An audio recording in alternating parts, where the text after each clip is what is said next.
bonjour chers frères et sœurs, j'aimerais qu'on puisse commencer cette émission en passant un moment à prier. Et Père, on veut te remercier pour ton amour pour nous.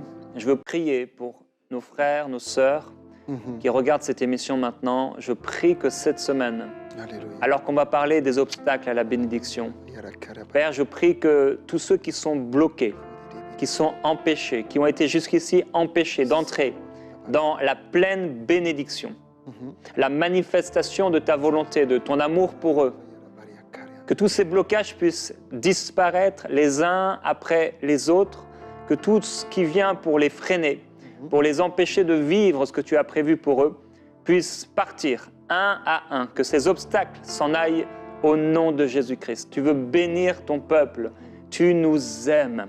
Tu as proclamé sur l'homme la bénédiction. Et Père, nous prions que cette bénédiction soit complète, afin que leur joie soit complète. Nous prions, Père, pour une communion nouvelle et rafraîchie avec toi. Merveilleux Saint-Esprit, je déclare ta bénédiction, ta grâce, et je prie que les oreilles spirituelles puissent être ouvertes, que nous puissions voir ce que tu veux nous dire. Et là où tu es, mon frère, ma sœur, tu peux dire au Seigneur déjà maintenant, Saint-Esprit, parle-moi aujourd'hui. Parle-moi pendant cette semaine, à travers ces émissions. Tu veux me dire quelque chose. Je ne veux pas passer à côté. Alors, s'il te plaît, merveilleux Saint-Esprit, ouvre mes yeux, j'ouvre mon cœur à ta voix, à ta parole, pour vivre ta pleine bénédiction et devenir une source de bénédiction pour les gens qui m'entourent. Amen. Gloire à Dieu, et on est heureux aujourd'hui d'être avec vous et d'avoir comme invité le pasteur Stéphane Caddy, que vous avez vu il y a quelques jours, quelques temps, dans le live Prière Inspirée. Stéphane, bienvenue. Merci Jérémy, très heureux d'être avec toi. Bah oui, moi aussi. Merci. Avec Gordon, on est heureux de t'avoir avec nous. Merci. Et on va passer ensemble, je crois, une super semaine. Amen. Je te rappelle peut-être pour ceux qui n'ont pas vu le live, tu es pasteur de l'église de la Riviera dans le sud de la France. Tout à fait. Une église dans laquelle j'ai l'habitude d'aller. Une bonne église. Hier, je me disais que j'allais le partager aux frères et aux sœurs, mais c'est sûr, si j'habitais dans le sud de la France, tu le sais, toi, j'irais à l'église de la Riviera. Ah, d'ailleurs, ouais. Pas à cause seulement de la température, mais c'est une bonne assemblée. Alléluia. Et voilà, ton père a servi le Seigneur avant toi, bien des années avant toi. Tout à fait. Il sert encore le Seigneur aujourd'hui avec ta maman. Tout à fait. Et dans un beau ministère d'évangéliste, il est également aumônier de prison. On a eu la grâce de le recevoir. Si vous n'avez pas écouté cette émission, dans Bonjour chez vous, il y a eu C'est mon histoire, je crois, où il a partagé voilà, un peu son parcours. Il y a eu plusieurs partages comme ça qu'il a pu faire. Christian Caddy, et vous pouvez retrouver ça sur la chaîne YouTube de MCI. Et avec toi, on va parler des obstacles à la bénédiction. Tout à fait. Et d'abord, je te remercie encore une fois, Jérémy, d'être là. Je salue chacun qui nous regarde cette émission. Et je crois que cette semaine, c'est la pensée de l'Esprit que j'avais reçue dans mon cœur avant de commencer à prêcher, c'est que Dieu peut-être va secouer certaines personnes. Et pendant que le prophète Jérémie priait, le Saint-Esprit me montrait qu'il y a des personnes, vous allez devoir faire du ménage dans vos vies. Préparez-vous cette semaine à faire du ménage dans vos vies. Laissez le Seigneur peut-être vous montrer des choses et commencer à faire du tri. Et je crois que vous allez comme ça préparer le chemin à la bénédiction. Et ce matin, on va voir ensemble, prophète Jérémie, 4 types de désobéissance qui nous privent ou qui nous bloquent de vivre pleinement la bénédiction du Seigneur.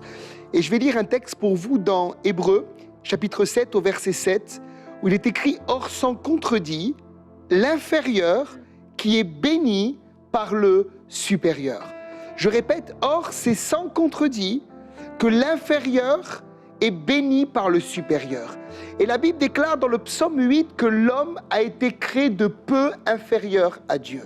Ça veut dire qu'il est le supérieur, nous sommes l'inférieur. Et le supérieur a décidé, au travers de la vie de Jésus à la croix, de bénir l'inférieur. Voilà pourquoi, qui que tu sois, aujourd'hui tu peux t'attendre à recevoir la bénédiction du Seigneur. Le supérieur a décidé de te bénir. Alléluia. Et on va lire ensemble dans Éphésiens 1, au verset 3, un des versets favoris de la parole de Dieu pour moi, en tout cas personnellement, c'est « Béni soit Dieu, le Père de notre Seigneur Jésus-Christ, qui nous a bénis. » Il n'est pas dit « qui nous bénira », mais « qui nous a bénis » de toutes sortes de bénédictions spirituelles dans les lieux célestes en Christ. La plupart des gens, bien souvent, lorsqu'on parle de la bénédiction, Il parle de la bénédiction comme quelque chose de futur. On voit que Paul, là, parle de la bénédiction comme quelque chose de présent. Il nous a déjà bénis, frères et sœurs. À la croix, par son sacrifice glorieux, il nous a déjà bénis. Maintenant, ces bénédictions, Paul dira qu'elles sont dans les lieux célestes en Christ. Et nous savons que Paul va avoir cette révélation qu'il y a 3 cieux. Et dans le 3e ciel, toutes ces bénédictions sont comme dans un coffre-fort. Elles sont pour nous la guérison, la délivrance, le baptême de l'Esprit, la provision divine, le salut de tes enfants. Et tu es appelé à faire descendre par le moyen de la foi ces bénédictions dans ta vie, parce qu'il nous a déjà bénis. Mais il y a une chose qui est sûre, c'est le prophète Jérémie, c'est qu'il peut y avoir des obstacles à la bénédiction. Et pour expliquer ça, souvent je prends une bouteille de champagne et j'explique que les obstacles, c'est comme le bouchon dans la bouteille de champagne. Tu peux secouer la bouteille, mais tant que le bouchon n'est pas ôté, la mousse ne sort pas. Il y a beaucoup de chrétiens comme ça, ils ont des obstacles. Il y a des bouchons de champagne dans leur vie. On va en voir 4 ensemble aujourd'hui. Et Dieu veut que tu fasses sauter les bouchons de champagne. Alléluia. Le premier obstacle, je l'ai appelé le fait de ne pas vivre pleinement pour Dieu. Le fait de ne pas mettre Dieu à la première place dans nos vies. Et c'est vrai que dans les églises, quand on sort un petit peu, qu'on regarde, qu'on voit la vie des croyants, on a l'impression qu'il y a des croyants parfois qui sont plus bénis que d'autres. Peut-être certains, vous avez déjà ressenti cela. Pourquoi ce frère est béni? Pourquoi cette sœur est bénie? Pourquoi dans ce foyer, il y a quelque chose de particulier que moi, je ne vis pas? Et j'ai l'habitude de dire que la bénédiction est un choix. Et dans Deutéronome 30, au verset 19, Dieu dira à son peuple, « J'en prends aujourd'hui à témoin contre vous le ciel et la terre. J'ai mis devant toi la vie et la mort, la bénédiction et la malédiction. Choisis la vie afin que tu vives, toi et ta postérité. » Tu es appelé à choisir la bénédiction, à choisir la vie. Comment? En mettant Dieu en premier dans tes affaires. Mets Dieu en premier dans ta vie. J'ai vu tellement de serviteurs de Dieu, notamment mon père, qui est pasteur depuis tellement d'années, être béni dans sa vie, prospérer, voir la main du Seigneur sur ses enfants, sur son ministère, etc. Juste parce qu'il avait fait un choix, le choix de mettre Dieu à la première place. Ne sois pas jaloux des gens qui sont bénis. Si toi tu n'es pas béni, peut-être que pose-toi la question, est-ce que Dieu est vraiment à la première place dans ma vie? Et Jésus dira, dans Matthieu 6, 33, « Cherchez premièrement le royaume et la justice de Dieu, et toutes ces choses vous seront données par-dessus. » Ça veut dire qu'on n'est pas appelé, prophète Jérémie, à chercher la bénédiction. On est appelé à chercher le royaume et la justice de Dieu. Et c'est comme ça que la bénédiction va nous suivre, alléluia. Elle suit ceux qui mettent Dieu à la première place.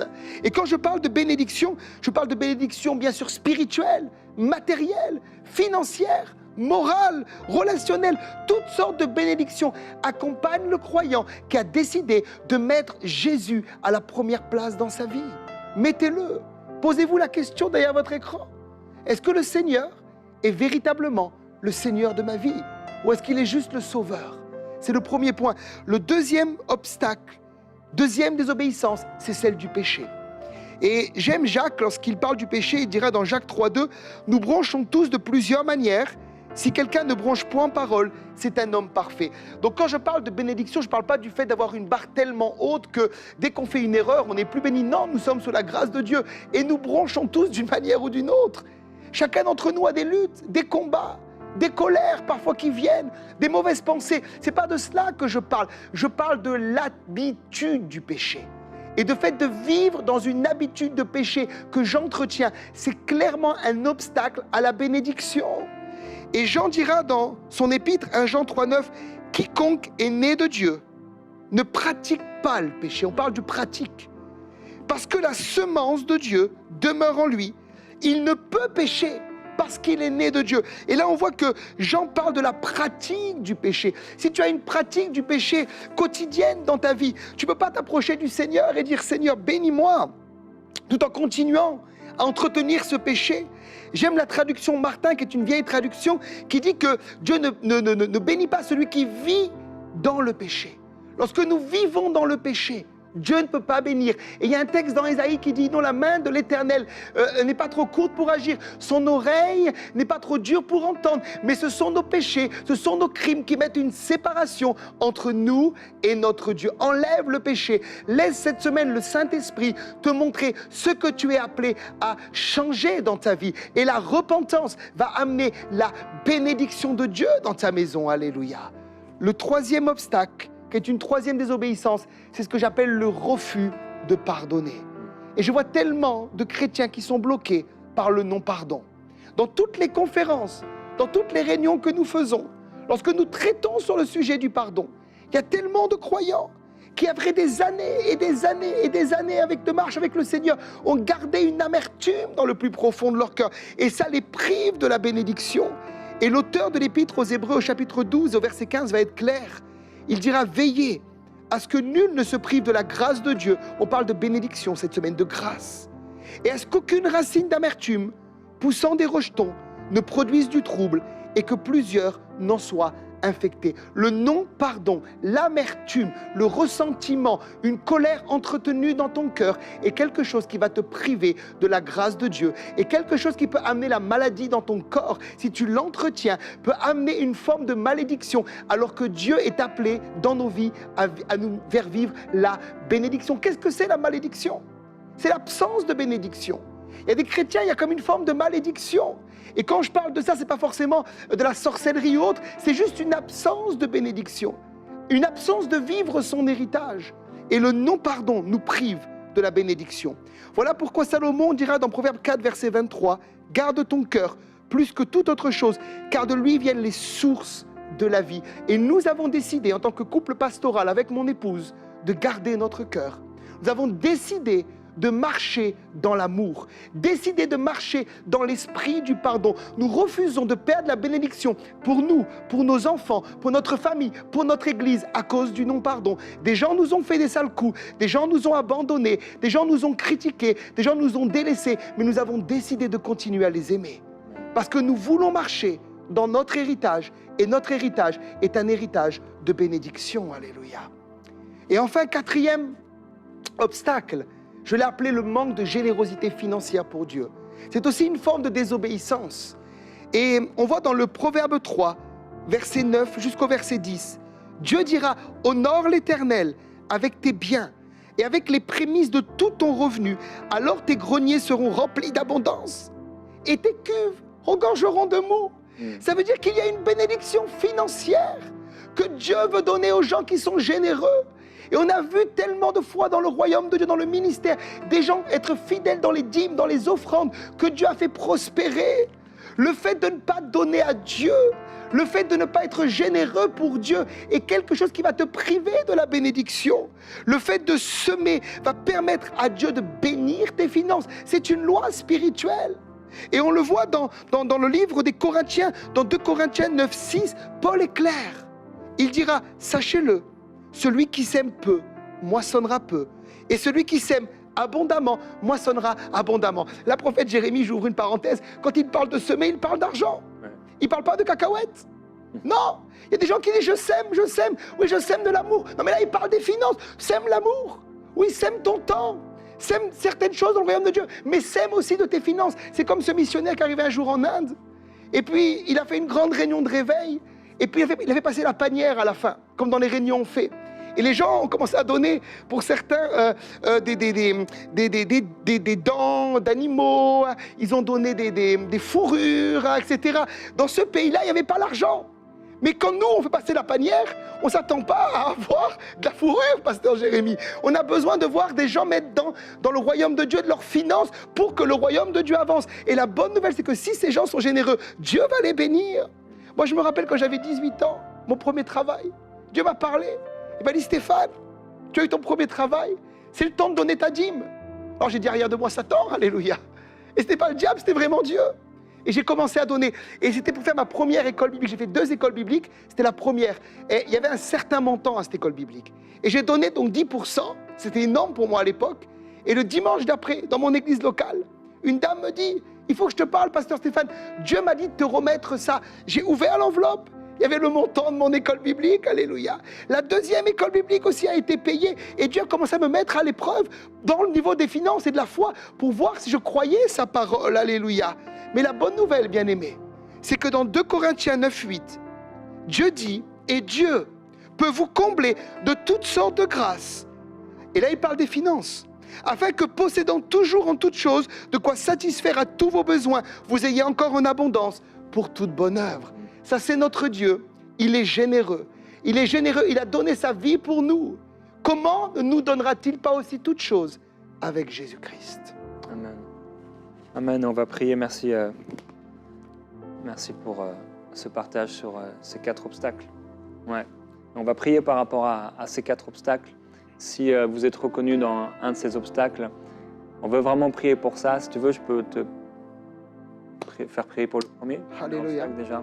Yes, la consécration. Je vais vous inviter là où vous êtes à fermer vos yeux. On va ensemble faire une prière de consécration. C'est la première chose. Dans la parole de Dieu est écrit « Donne-moi ton cœur ». Et Dieu cherche ton cœur. Parce que les finances, tout ce qu'on a vu, vient du cœur. Si le cœur n'est pas pleinement à Dieu, alors tu ne pourras pas être généreux.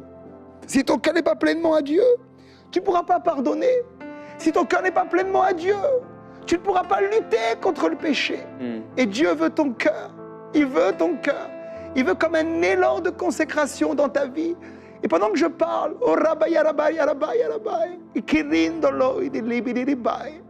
le Saint-Esprit me donne cette pensée.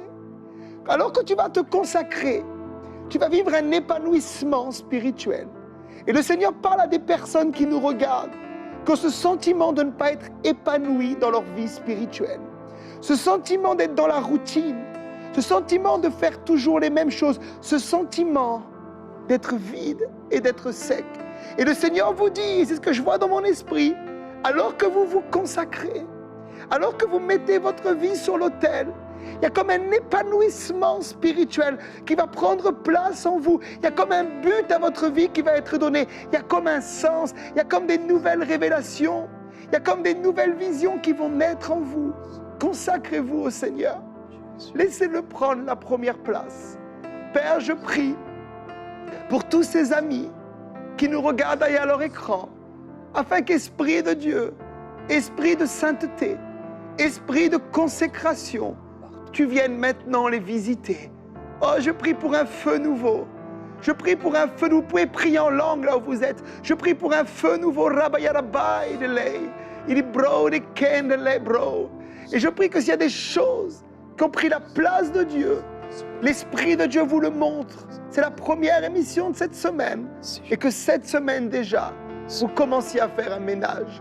Dans le nom de Jésus, je libère la faveur, je libère la bénédiction, je libère la grâce et le renouveau de Dieu sur vos vies. Dans le nom de Jésus. Alléluia. Merci Seigneur. Il est écrit dans Zacharie au chapitre 10 au verset 1. Dieu parle et il dit « Demandez à l'Éternel qu'il pleuve au temps de la pluie du printemps. » Demandez à l'Éternel qu'il pleuve au temps de la pluie du printemps.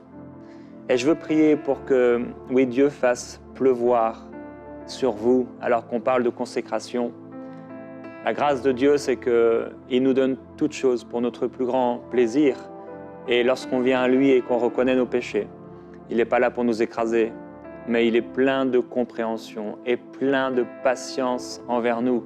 Il est prêt encore et encore à nous pardonner. Il est prêt encore et encore à nous croire. Il est prêt encore et encore à nous faire grâce. Et je veux prier pour vous alors que plusieurs d'entre vous, vous vous décidez pour la consécration. Vous vous décidez à offrir vos corps, votre temps, tout ce qui vous appartient au Seigneur. À ce que, comme le pasteur Stéphane le disait, Jésus ne soit pas seulement pour vous un sauveur, mais également le Seigneur de votre vie. Et je prie maintenant qu'il y ait cette pluie qu'on peut appeler la pluie de l'arrière-saison, la pluie du printemps, qu'elle vienne sur vous et qu'elle descende. Et que ce soit surnaturel, que ça vienne du ciel, et que vous ressentiez à nouveau ce désir de passer du temps avec lui, ce désir d'être avec Jésus, cette soif de lui. Alors Père, nous appelons cette pluie Et nous te demandons, Père, de la faire pleuvoir sur ton peuple. Merci parce qu'aucun de nous n'a jamais fait quoi que ce soit pour que la pluie du ciel tombe. Depuis que tu nous as mis sur cette terre, personne n'a jamais rien fait pour que la pluie descende. Mais nous avons subi cette pluie de bénédiction dans le naturel. Et de la même façon, Père, nous voulons recevoir la pluie qui vient du ciel. Et Père, tu nous as demandé de te demander cette pluie. Alors Père, nous appelons cette pluie et j'appelle cette pluie, Père. Merci pour le ministère du Saint-Esprit. Saint-Esprit, merci pour ce que tu fais. Et je te demande de faire pleuvoir cette pluie. Pour ce frère, pour cette sœur, pour qui c'est sec, pour qui c'est dur, pour qui a l'impression que le plafond, que ses prières ne dépassent pas le plafond. Il l'a même dit, elle l'a même dit plusieurs fois. Cette personne qui a été découragée dans sa vie spirituelle, je te demande au nom de Jésus-Christ, sur ta parole, Seigneur, sur ta parole, la pluie, que cette pluie vienne et qu'elle descende. Merci Jésus-Christ, parce que tu n'es pas limité à une saison naturelle, mais que cette pluie descende au nom du Seigneur. Merci. Je vois dans mon esprit comme des hommes d'affaires à qui le Seigneur également veut parler cette semaine. Et le Seigneur veut simplement élargir votre cœur. Il veut élargir votre vision. Il veut que vous puissiez commencer à recevoir des directions de la part de Dieu pour semer dans des champs où vous n'avez pas encore semé. Le Seigneur a béni le travail de vos mains. Le Seigneur vous a fait prospérer. Et le Seigneur veut élargir votre vision financière pour l'œuvre et pour le royaume de Dieu. Et je prie pour vous que là où vous êtes, vous entendiez la voix du Seigneur, vous receviez la pensée de Dieu par rapport à ce que Dieu vous appelle à faire au niveau de la générosité. Et je crois que Dieu va élargir encore votre champ, va élargir votre vision. J'aimerais simplement prier pour vous. Si c'est votre cas, ouvrez-vous à la voix du Seigneur. Père Rabakito, rimanderai indolorima, icariando roscaria, ibedelai di libro kirilai, ora mama yere andoro, iri baba yera bayara bayri soria, kiri arababi yari baboroyo, iri bramandere mairi candolo. Santa, tu nous as enseigné dans ta parole à soutenir le pauvre, la veuve, l'orphelin. Tu nous as, Seigneur, enseigné à semer, à donner. Tu es le plus grand des donneurs, c'est toi, Jésus. Et je prie, Seigneur, que derrière les écrans, plusieurs reçoivent ces convictions, ce fardeau de Dieu, pour commencer à donner là où ils n'ont encore jamais donné, à semer d'une manière nouvelle. Je prie pour ces hommes d'affaires, pour que l'onction de Dieu les saisisse et qu'ils deviennent des généraux de Dieu dans ce domaine-là, qu'ils dépassent les limites qu'ils se sont mises, Seigneur, pour commencer à libérer le domaine des finances, dans le nom de Jésus, pour des constructions d'œuvres, pour des constructions d'églises, pour des terrains, Seigneur, pour des orphelinats, pour des missions, pour des œuvres particulières, Esprit de Dieu caritatif ou autre. Libère cette grâce. Dans le nom de Jésus, nous brisons l'esprit de pauvreté, qui est une mentalité, Seigneur. Et nous appelons la mentalité du royaume, qui est une mentalité de générosité. Dans le nom de Jésus, te bénissons, Seigneur. Amen. Je veux m'adresser également à une personne. Tu as été piégé par Satan et tu es sous la culpabilité par rapport à un péché depuis longtemps. Tu te sens condamné et coupable et à cause de cette culpabilité, tu ne veux pas et tu as peur de t'approcher du Seigneur et tu te sens mal à l'aise par rapport à Dieu. Et j'aimerais te rappeler cette promesse du chapitre 103 des psaumes. C'est lui qui pardonne toutes tes fautes. L'Éternel fait grâce et il est compatissant. Il est lent à la colère et il est riche en bienveillance. Autant l'Orient est éloigné de l'Occident, autant il éloigne de nous nos offenses. Et comme un père a compassion de ceux qui le craignent, car il sait de quoi nous sommes formés, Dieu a compassion de nous. Et je prie au nom de Jésus-Christ, et j'ordonne à cette culpabilité, à ce mensonge satanique, de quitter ta vie maintenant au nom de Jésus-Christ. Et j'appelle la paix surnaturelle de Dieu, la vérité de l'Évangile, à remplir ton être tout entier. À partir d'aujourd'hui, renonce à cette culpabilité, renonce à ce mensonge et reçois en même temps ta délivrance au nom de Jésus-Christ. Reçois la délivrance de ce péché afin de pouvoir vivre en toute bonne conscience devant Dieu, sans ce sentiment constant de culpabilité où tu te sens toujours mal, comme si tu avais toujours fait quelque chose de mauvais. Mais sois libéré et vis pour le Seigneur au nom de Jésus-Christ. Merci Saint-Esprit. Alléluia. Merci Seigneur. Là où vous êtes, choisissez également de pardonner. Vous pouvez simplement dire cette prière avec moi. Seigneur, je choisis de pardonner à tous ceux qui m'ont offensé. Comme toi, Jésus, tu m'as pardonné à la croix. Tu m'as montré l'exemple en disant, Père, pardonne-leur, car ils ne savent pas ce qu'ils font. Peut-être mettez le nom de la personne qui vous a offensé et dites, Seigneur, je pardonne et je reçois maintenant ta bénédiction. Je suis béni de toutes sortes de bénédictions spirituelles dans les lieux célestes. Amen. Avec Jésus-Christ. C'est votre cas, réjouissez-vous. Réjouissez-vous, parce que la bénédiction arrive, alléluia. Elle est libérée dans votre vie, dans votre foyer, dans votre maison, dans votre église. Nous scellons cela dans le nom de Jésus-Christ, alléluia. Amen. Et je vais terminer avec cette parole qu'on trouve dans Ézéchiel au chapitre 20, au verset 7. Dieu parle et il dit, je leur ai dit, rejetez chacun les abominations qui attirent vos yeux et ne vous souillez pas par les idoles de l'Égypte.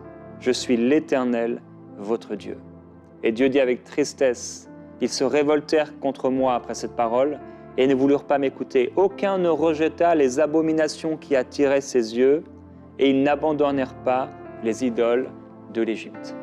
S'il y a une idole dans ta vie, s'il y a quelque chose qui attire tes yeux, une abomination, au nom de Jésus-Christ, Dieu dit quoi? Renonce, rejette cette abomination. Je veux te laisser ce passage, Ézéchiel, chapitre 20, verset 7. Rejetez ces abominations qui attirent vos yeux et soumettez vos yeux à la Seigneurie de Jésus-Christ. Et je prie pour votre entière délivrance et surtout, avant la délivrance, le renoncement et la repentance. Je crois que pendant cette semaine, la grâce et la bénédiction du Seigneur va pouvoir se manifester pleinement pour plusieurs personnes qui jusque-là avaient été bloquées par des péchés, par ce manque de consécration, par le manque de pardon, par le désintérêt par rapport à l'avancement du royaume de Dieu concernant les finances. Que le Seigneur se glorifie dans votre vie. Semez généreusement. Merci à tous ceux qui sèment dans EMCI, mais il y a bien d'autres terrains où le Seigneur peut vous faire semer. Ça peut être quelqu'un de votre famille, quelqu'un qui se trouve à l'église. La parole nous encourage à semer d'abord chez les frères et les sœurs dans la foi. Alors semez généreusement, avec libéralité et générosité. La parole nous encourage à ne pas oublier ces choses et faites-le avec joie. On va se retrouver demain. Stéphane, dans Prière inspirée, on vous bénit au nom de Jésus-Christ. À demain.